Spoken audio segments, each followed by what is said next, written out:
Station Harmony floated in the darkness of space like a bright jewel. It was the biggest training station in the entire galaxy, where soldiers and officers from hundreds of different alien species came to learn.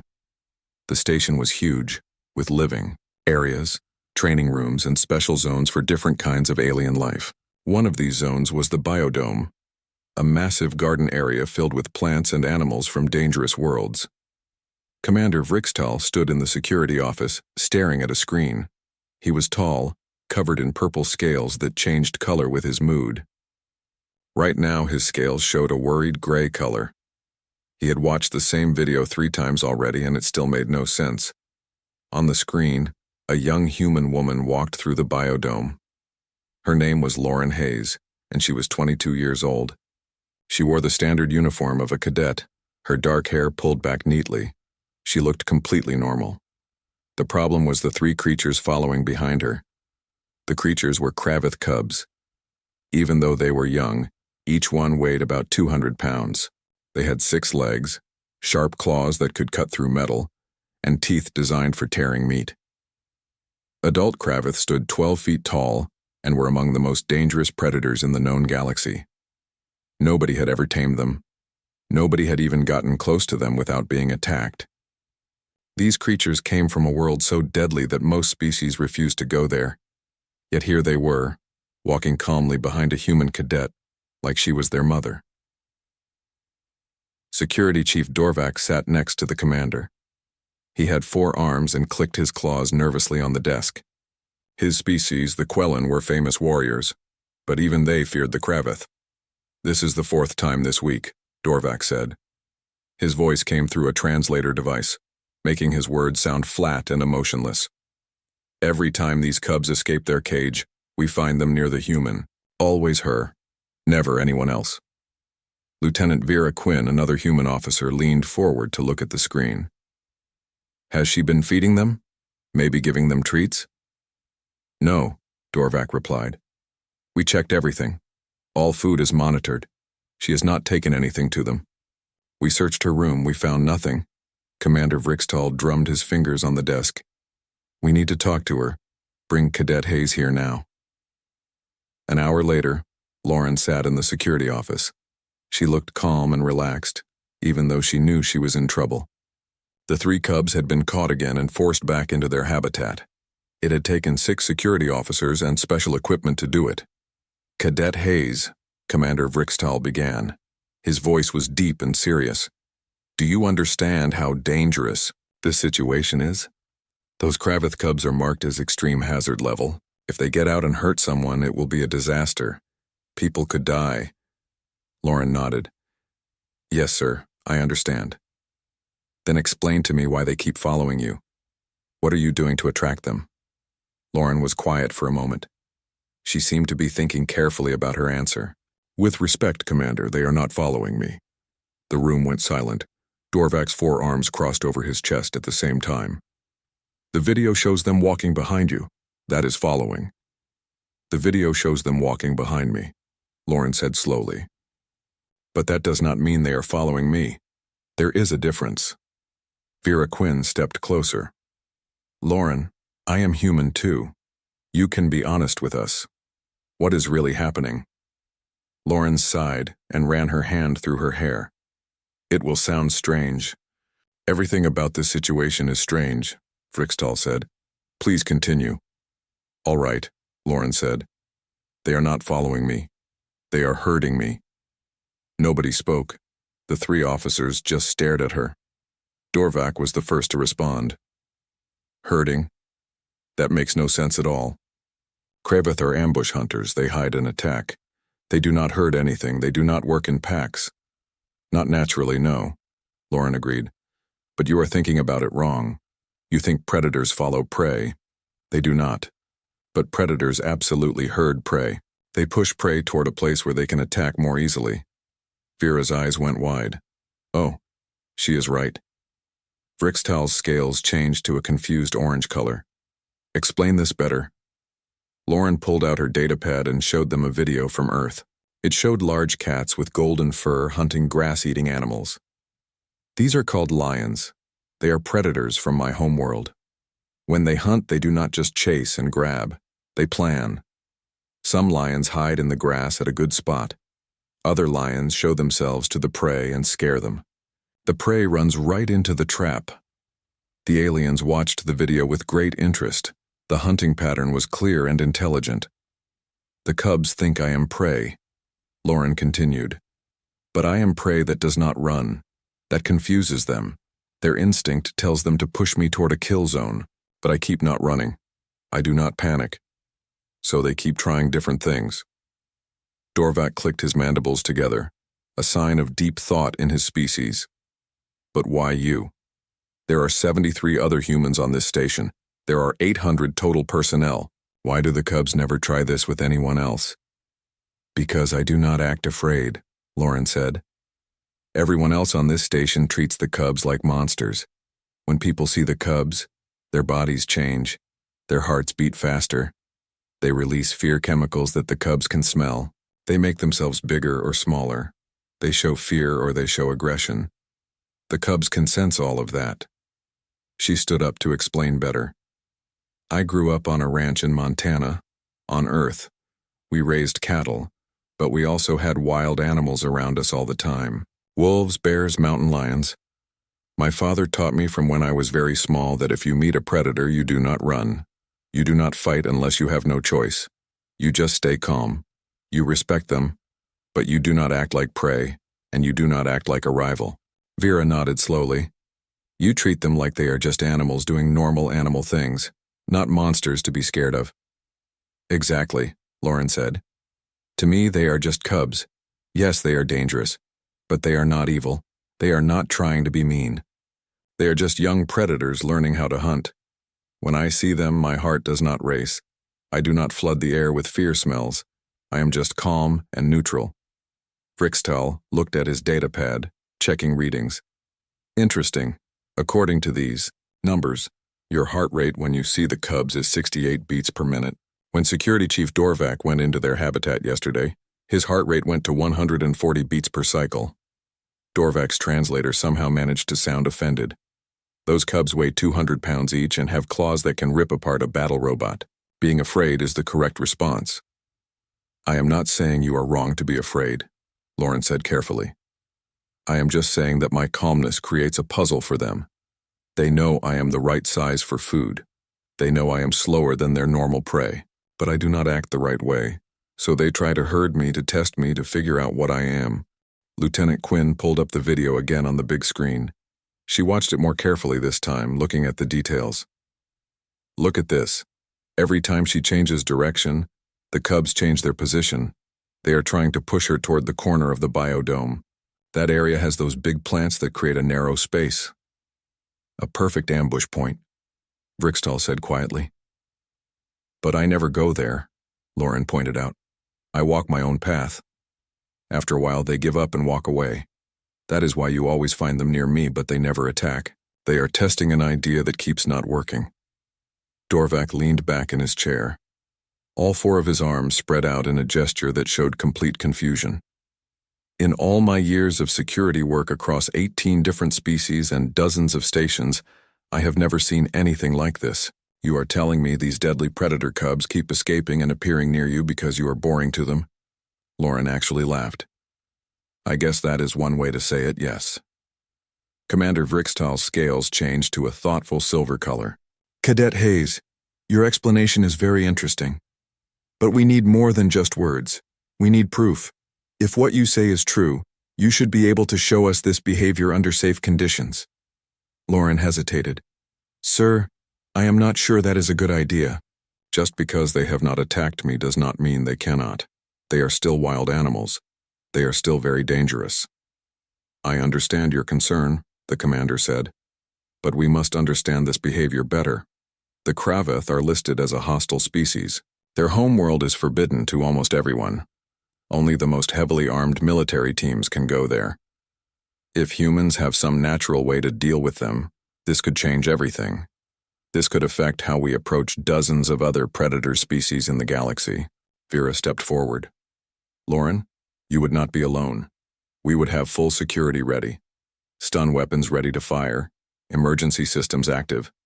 But if you are right about this, it could be very important. It could save lives in the future. Lauren looked at the three senior officers. Finally, she nodded slowly. Okay, but we must be very careful. No sudden movements from the security team, no aggressive actions. The moment you start acting like threats, the Cubs will respond as if you are threats. 2 hours later, the biodome was emptied of all unnecessary people. The observation deck above was packed with officers, scientists, and curious staff. They all pressed against the transparent aluminum windows to watch what would happen below. Lauren stood in the center of an open area. She wore her normal uniform with no armor or protection. Around the edges of the space, security teams held neural stunners.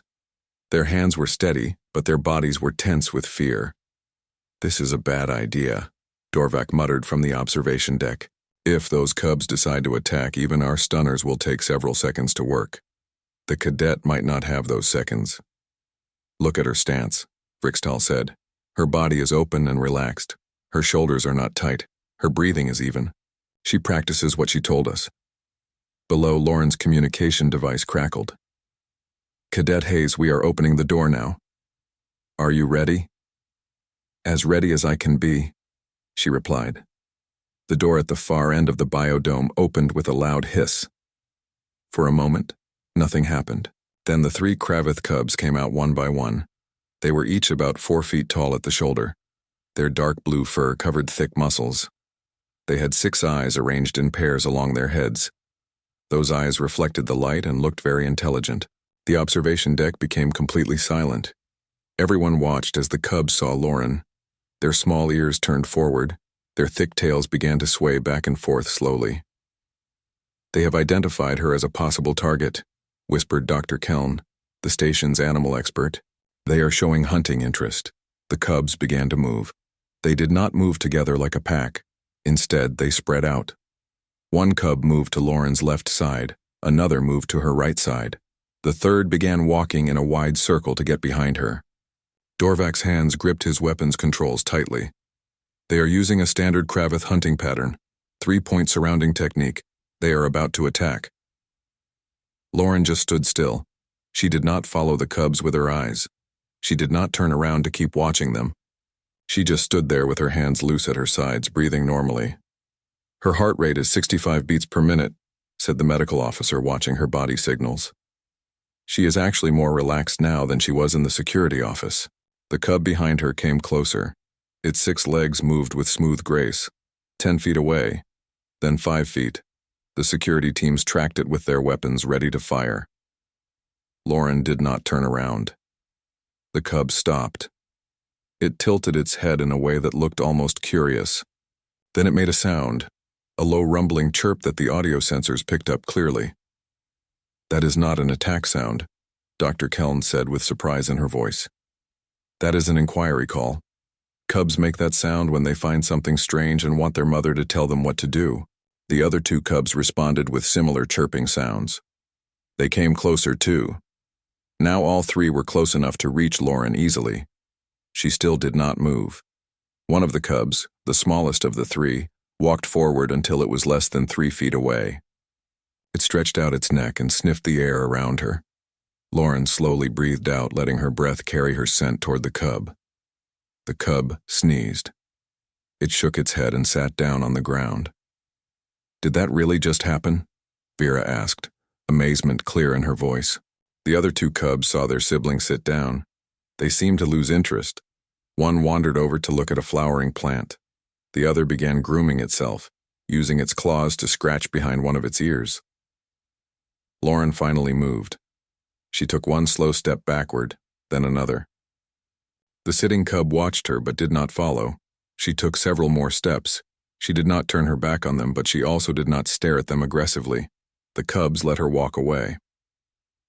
When she reached the exit door and stepped through it, the observation deck exploded with noise. People from different species all talked at once in their own languages.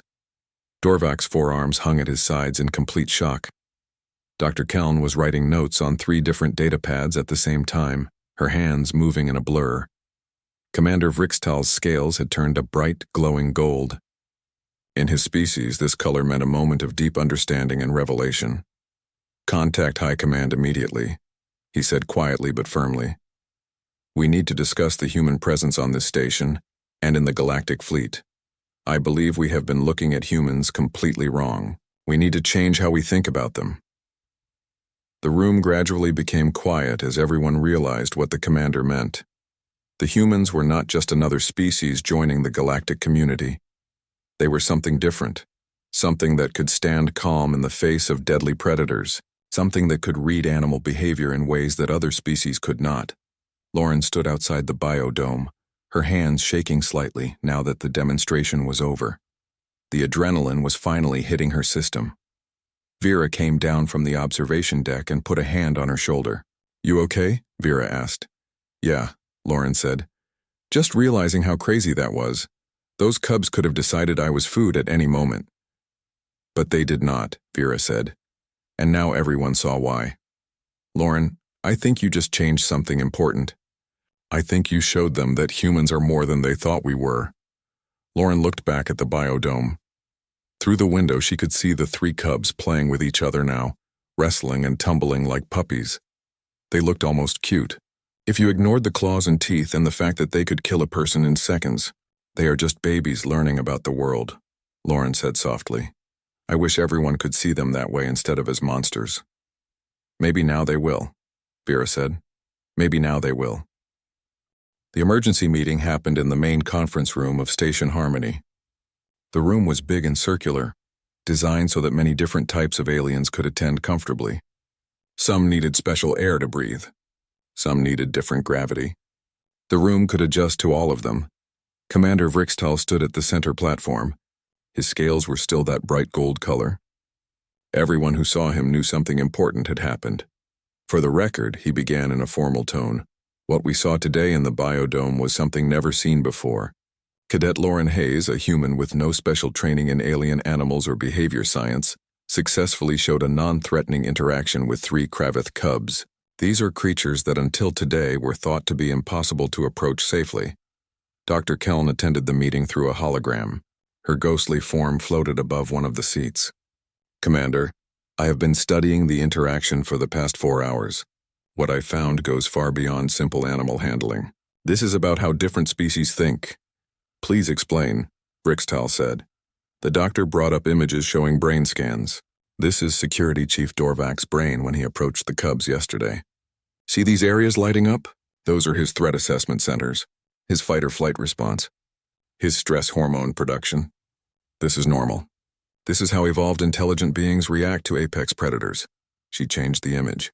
"Now look at Cadet Hayes during today's demonstration. Her threat centers barely showed any activity. Her stress hormones stayed at normal levels. But look at this part here. Her mirror neuron activity was very high." "What are mirror neurons?" asked Captain Hendricks, the human diplomatic liaison who had been called to the meeting urgently. "They are parts of the brain that activate when you watch another being's actions or emotions," Dr. Keln explained. "They are the basis of empathy. What we see here is that Cadet Hayes was not afraid of the cubs, but she was actively reading their body language.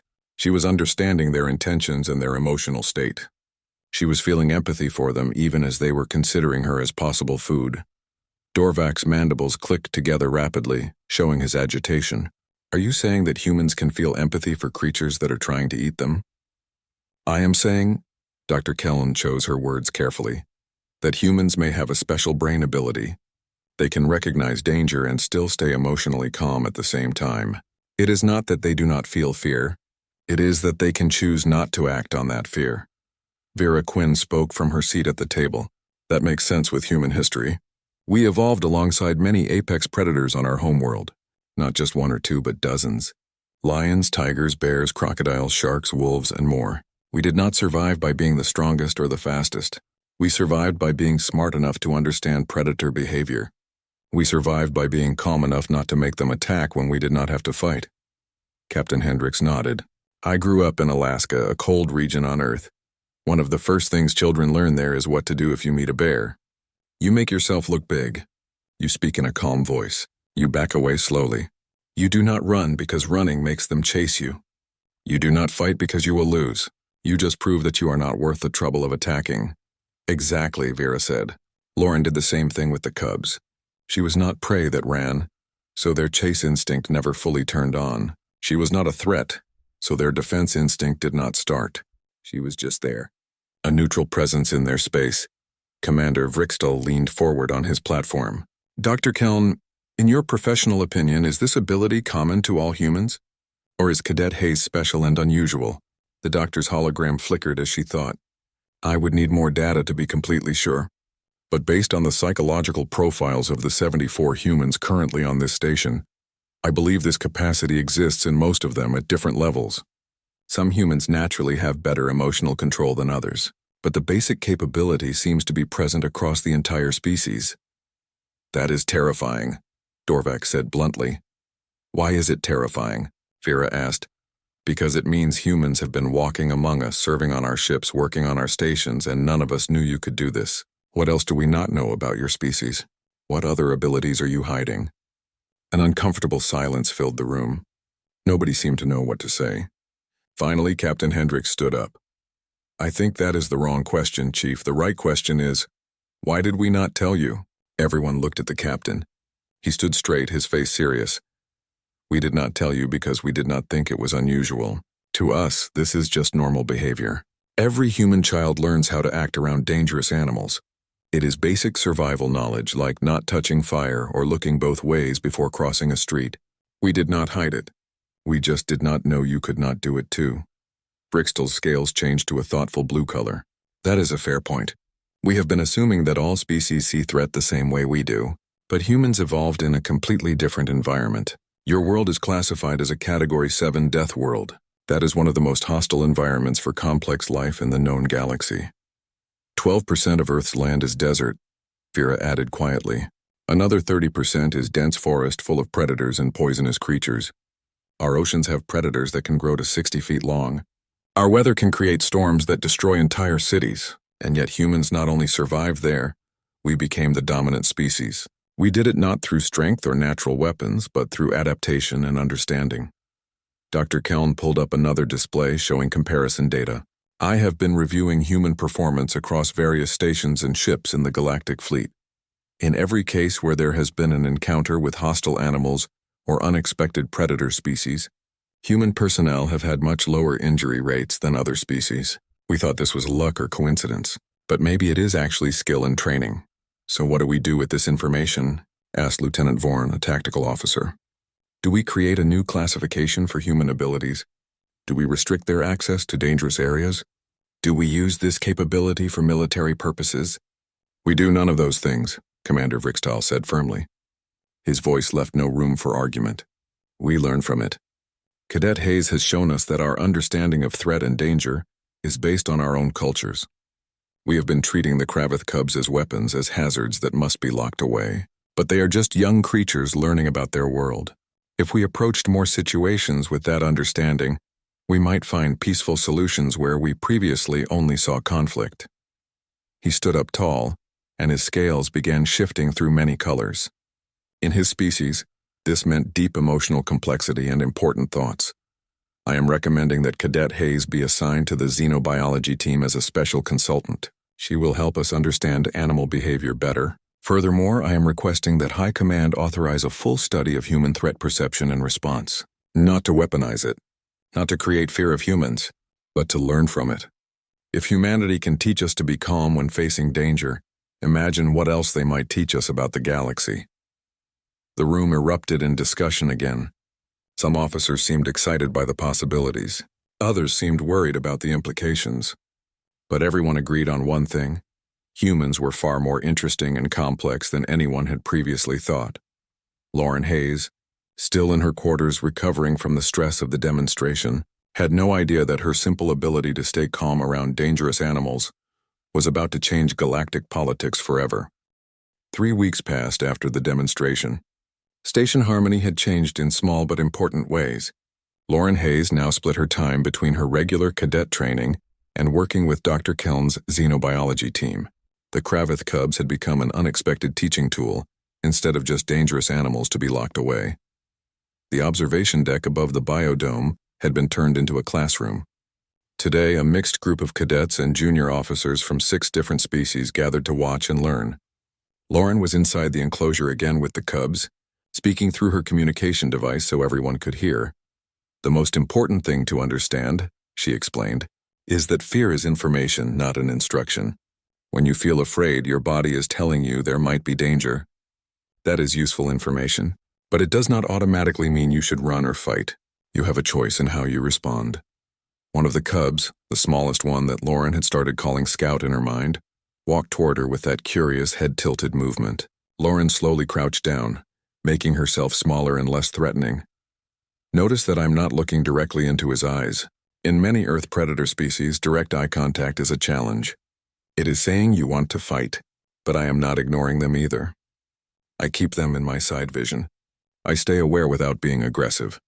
Scout came close enough to sniff her hand, which she had extended slowly. His 6 nostrils opened and closed as he processed her scent. Then something amazing happened.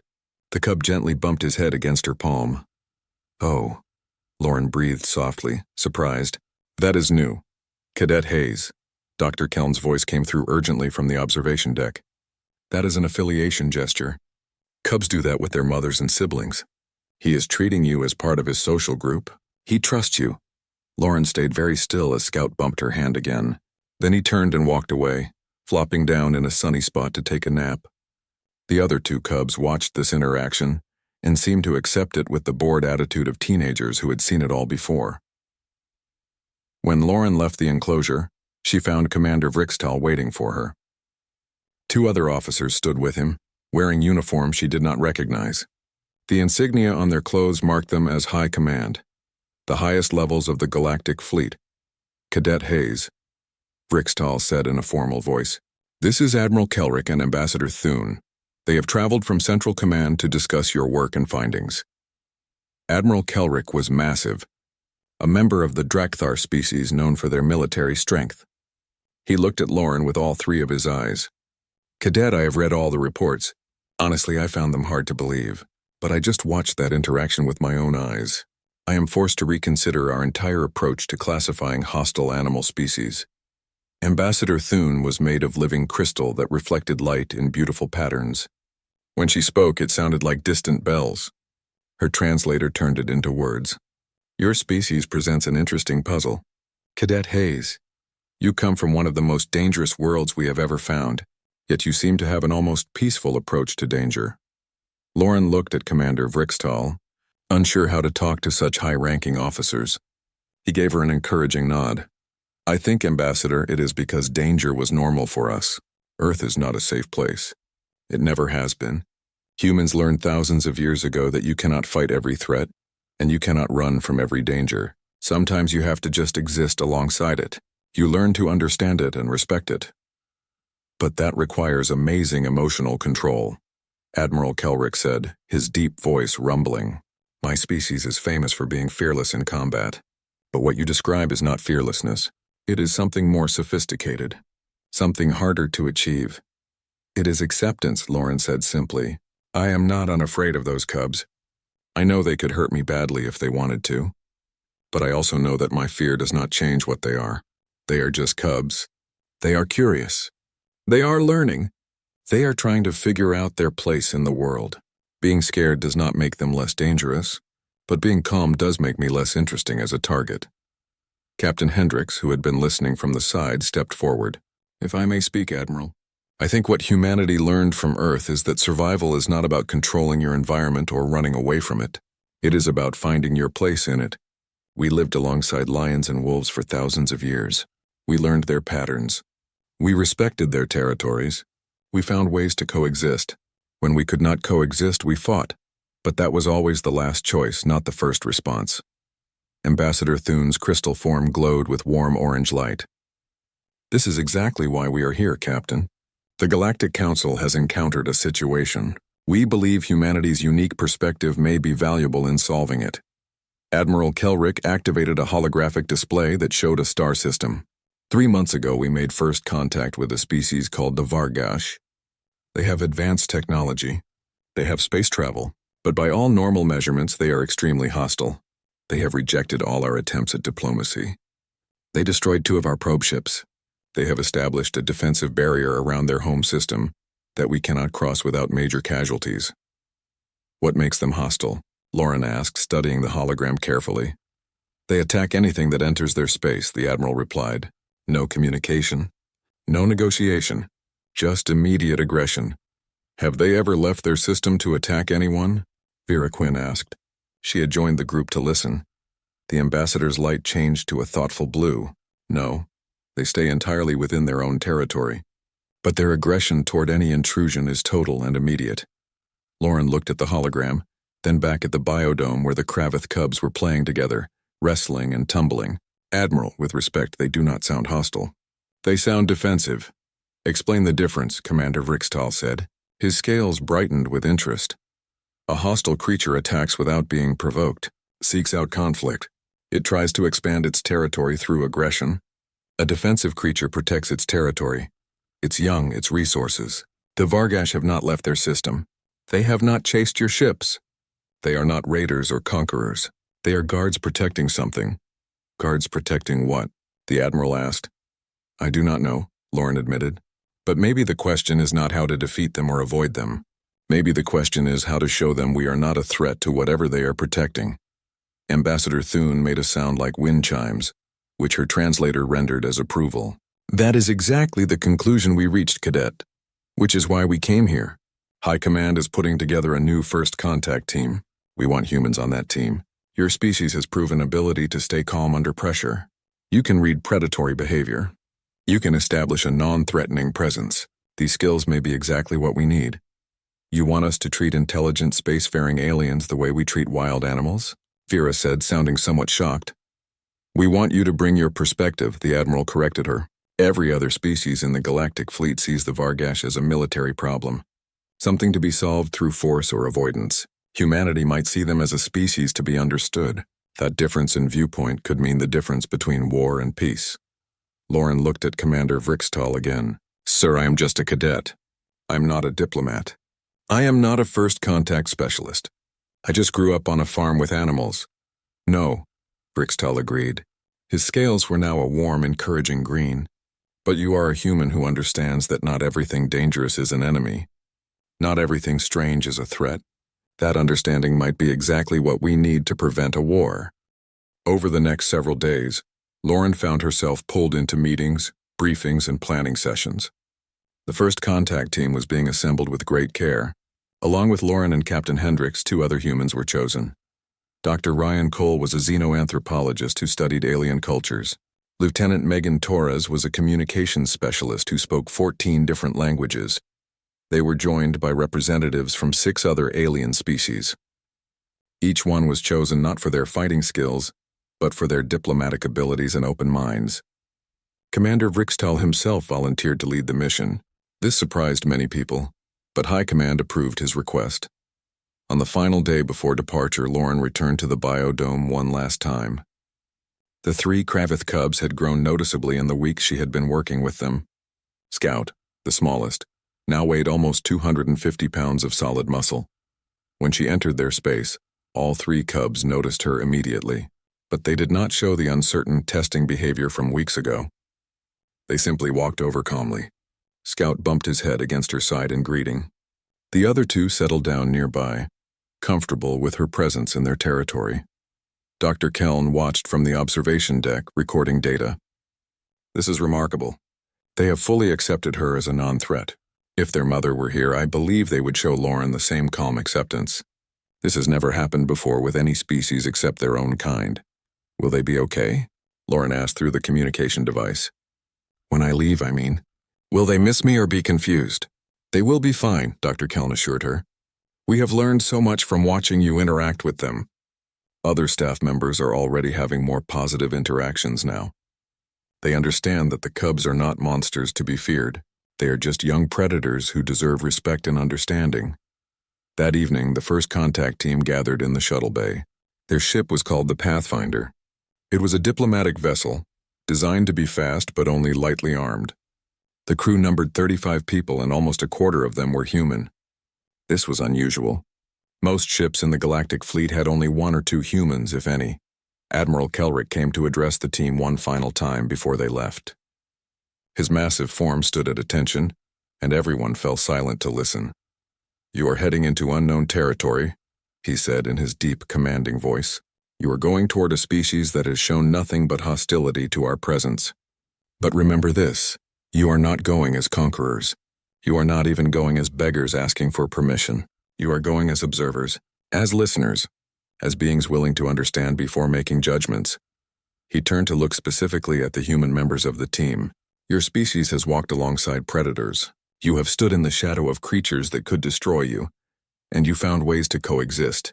Bring that wisdom to the Vargash. Show them that the galaxy does not have to be a place of fear and endless conflict." Lauren stood at attention with the others, feeling the weight of what they were about to do. But she also felt a strange sense of calm. She thought about Scout and the other cubs.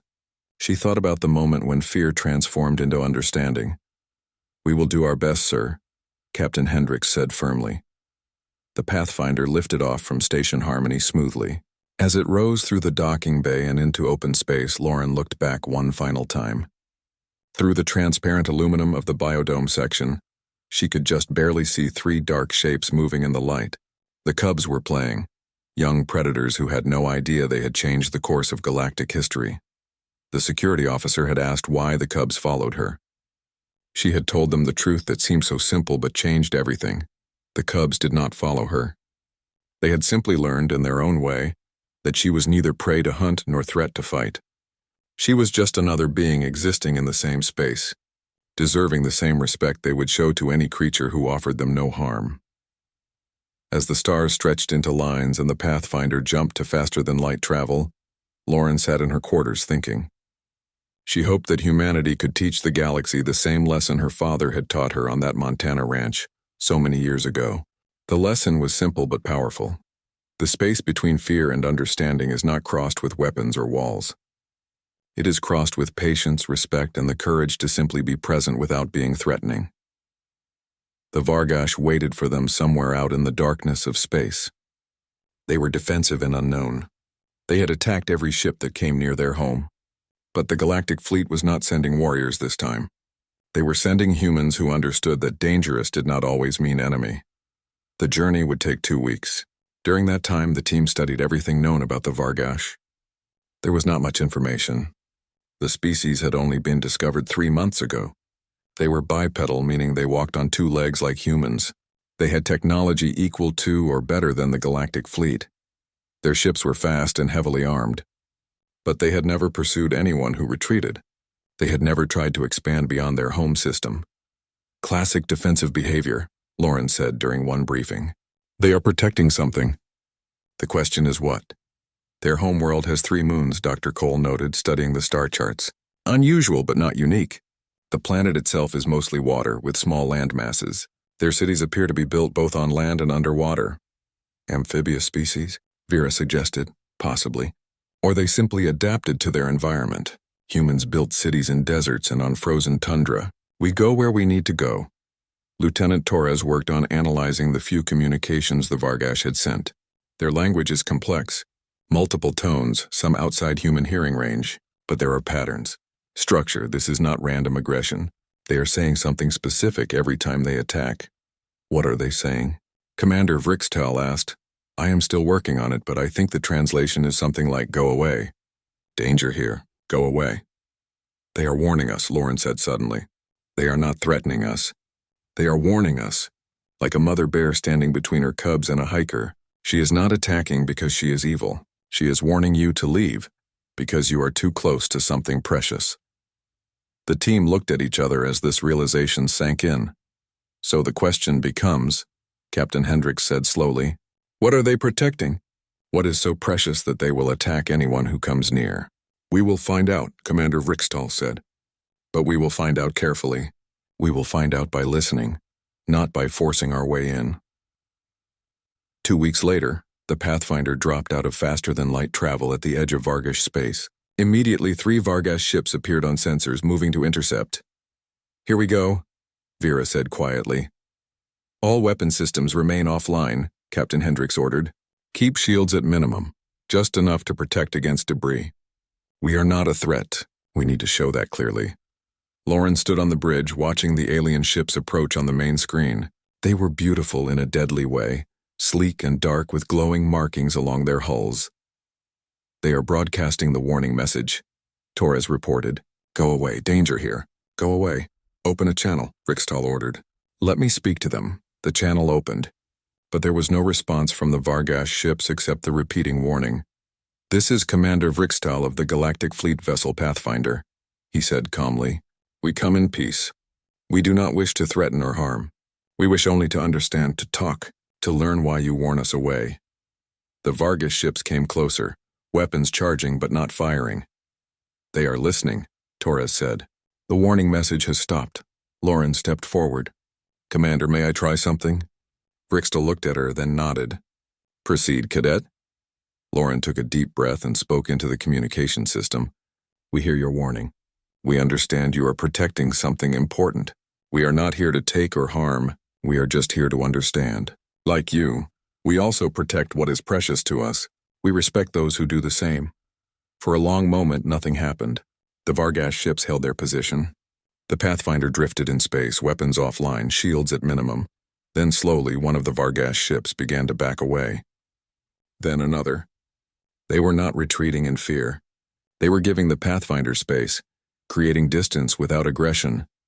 They are responding, Torres whispered in amazement. A new message came through, in the Vargish language but with what Torres identified as a different tone, less aggressive, more questioning. They are asking why we stopped, Torres translated. Previous ships always tried to push forward. We are the first to actually stop when warned. Tell them, Lauren said, that we stop because we respect their warning. We stop because we understand that sometimes dangerous actions come from a place of protection, not hatred. Torres translated and sent the message. Another long pause followed. Then the Vargas ships began to withdraw completely, moving back toward their home world. But before they disappeared from sensors, one final message came through. Torres listened, her eyes growing wide. They said, come slow, come see why we guard. Come understand. But come slow and safe. The bridge erupted in quiet celebration. They had made contact. Real contact. Not through threats or force, but through understanding.